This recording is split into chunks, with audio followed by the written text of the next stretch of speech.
I look at you and it's easy to see.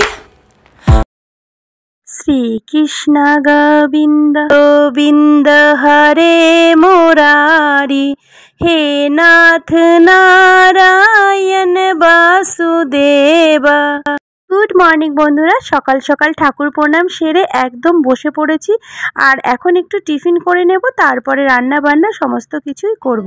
তো টিফিনে আমি নিয়ে চলে এসেছি একটু মুড়ি, আর মুড়ি দিয়ে কালকের তরকারিটা আমি খাইনি, কালকে রাত্রে আমার ভাত খাওয়া হয়নি, তো তরকারিটা বেঁচে ছিল সেটা একটু গরম করে নিয়েছি আর সেটা দিয়ে মুড়িটা খাবো।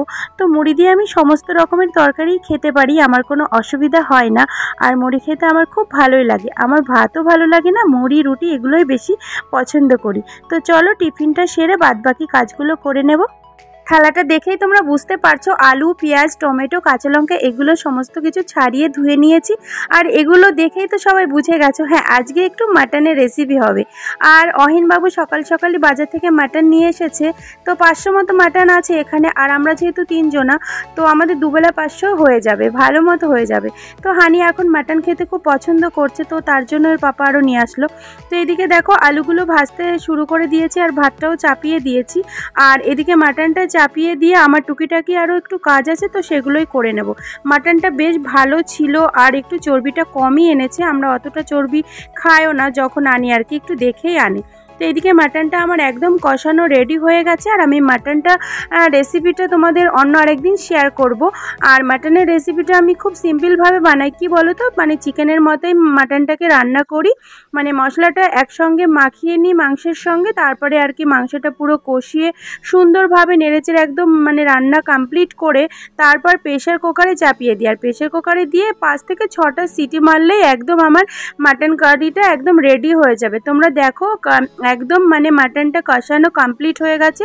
আর এখন আমি মাটনে গরম জল দিয়ে দেবো। হ্যাঁ, মাটনে কিন্তু গরম জল দিলে খুব ভালো হয়। তো দেখো জল টল দিয়ে একদম মাটনটা রেডিও হয়ে গেছে। আর এই যে মাটনটা আমি প্রেশারে চাপিয়েও দিয়েছি, দেখো কতটা সুন্দর কালার এসেছে আর কতটা সুন্দর হয়েছে। আর রান্নাটা পুরো রেডি হয়ে গেছে, আর দেখে তো জিভে জল এখনই আসছে। তোমরা অনেকে আলু পছন্দ করো না, কিন্তু আমরা চিকেনে যদিও বা আলু না দিই, কিন্তু মাটনে আলু দেবই, এটা ছাড়া আমি একদমই পছন্দ করি না মাটন। তো আলুও দিয়ে দিয়েছি। আর আজকে সত্যি খুব ভালোও হয়েছে মাটন রান্নাটা, কেননা অহিনবাবু খেতে বসে গেছে আর ও আমাকে একটা খাইয়ে দিল, আর সত্যি খুব টেস্টি হয়েছে। আর হানিকেও খেতে খুব সুবিধা হবে, কেননা আমরা কাঁচা লঙ্কা গোটা গোটাই দিয়ে দিয়েছি আর একটু কাশ্মীরি লঙ্কা গুঁড়ো দিয়ে দিয়েছি। আর একটু একটু ঝাল খেতে বাবু এখন শিখেছে, তো তার জন্য আর কি অতটা অসুবিধা হবে না। আর আমরা আলাদা কিছু করি না, আমার বাচ্চা যেটা খায় আমরাও সেটাই খাই। তো চলো অহিনের খাওয়া কমপ্লিট, আর আমরা এখন দুজনে এই যে রেডি হয়ে গেছি, রোজকার চাকরিতে এখন যাব। ও ওর চাকরিতে যাবে, আমি আমার চাকরিতে যাব, মানে আমার ছেলেকে আনতে যাব স্কুলে। তো ও অফিসে বেরিয়ে যাবে, আমাকে নামিয়ে দিয়ে আমরা স্কুলে চলে যাব হানিকে আনতে। তো আর একটা দিনের জন্য রেস্ট নেই গো আমার জীবনে, কি বলবো। সেই যে গরমের ছুটিটা বেকার চলে গেল, একদম ঘোরা হলো না, মনটা আর মানছে না, ঘরে কেমন যেন গৃহবন্দী জীবন হয়ে গেছে, আর পারছি না। কবে যে হানের স্কুলে একটু ছুটি হবে, 2 দিনের জন্য মায়ের কাছে যাব।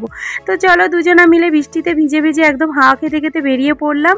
আর সত্যি বৃষ্টি হচ্ছিল, আর আমরা বলছি যে না না একটু বৃষ্টিতে ভিজে ভিজেই যাব, মজাটা কিন্তু অন্যরকম। তো আমি দেখো হেঁটে হেঁটে হানিকে নিতে যাচ্ছি, আর ও বেরিয়ে গেছে। তো আজকের মতো এখানে টাটা করছি, ভালো লাগলে লাইক কমেন্ট করে দিও, প্রচুর প্রচুর শেয়ার করে